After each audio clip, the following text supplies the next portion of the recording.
think it's probably fair to say that at least a little bit of the popularity of RRR in America was people seeing Ram Charan shirtless. Even if you had never seen a South Indian movie, you had never heard of Telugu, you didn't know anything about any of these people, the thirst was real. When I started my giant binge watch of Telugu films, I know he was certainly a factor. I watched some of his best films like Magadira or Rangasthalam, and I watched some of his maybe not so great films too. But aside from a later screening of RRR, I had never really had the chance to see a Ram Charan movie in theaters. And that brings us to Shankar's new film, Game Changer.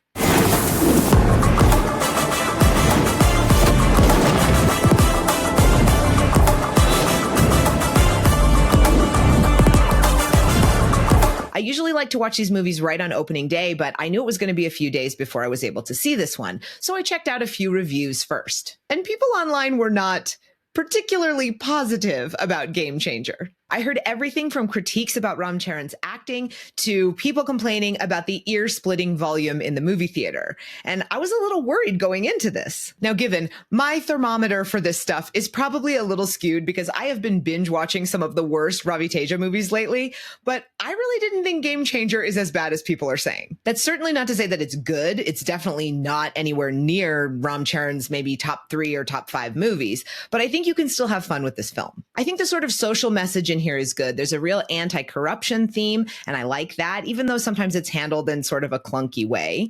I also think that the criticisms of female representation in this movie are pretty spot on. Kiara kind of comes in for a little bit, and then there's like an hour where you just don't see her at all, and you're like, wait, is she still in this movie? This movie also does that thing where one actor plays both the son and the father in flashbacks, and I mean, I'm kind of on board for that trope at this point. The songs were a little bit of a mixed bag for me. There were a few that I really liked that I found really catchy, and then there were a few that kind of missed for me, but I think the visuals in them were really interesting. It's very colorful, maximalist, so many dancers, so many background players, just vibrant and a feast for the eyes, and I could see where that might get somewhat overwhelming, but I was on board. There's all this chat around Wicked right now and how it's this beautiful musical with amazing colors. And I just want to tell people, like, you need to see some Indian movies if you want to see a beautiful, vibrant musical. The antagonist in this film kind of steals the show a little bit. You can tell that he's having a blast and he's just going full campy cartoon villain in a way that I just found super entertaining. I've seen some criticism online of Ram Charan's acting here, and I see a lot of people say that, oh, Rajamouli's a director who really knows how to pull those emotions out of him, but that Shankar didn't seem to be able to really get him to emote.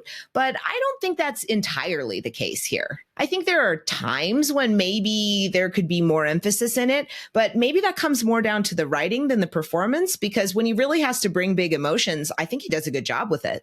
I will say, though, that I do agree with people who have criticized the volume of this movie. It is incredibly loud, and my ears were ringing a little bit by the end, which is something that was sort of similar to what happened when I saw Pushpa 2 in IMAX, but this feels even louder than that. So maybe bring along some earplugs if you're going to see Game Changer in theaters. Another thing this movie does that I didn't entirely love was there's sort of an Instagramification to the editing. There'll be text or graphics that pop up on the screen. There's a running thing with this anger meter, or at one point they're about to kiss and the word culture pops up between them, and it can get a little distracting. I noticed that it happens more in the first half than in the second half, and I was kind of glad that we sort of shied away from that when the story started to get more dramatic. Weirdly enough, there are two characters in this movie who can't look straightforward. There's one that's played for drama because she witnessed this horrible traumatic event. And then there's another that's played for comedy. And I don't really get why we'd have both of them have this same thing when we're trying to get two completely different tones out of it. But shout out to Sunil, because at one point in this movie, he walks up a flight of stairs sideways without looking. And honestly, that's kind of impressive. So overall, I mean, I don't think Game Changer is one of Ram Charan's best movies, but I do think it provides a fair amount of entertainment value, especially if you like the songs. So if you've seen Game Changer, let me know in the comments what you thought of it. And also, just for fun, what is your favorite Ram Charan movie?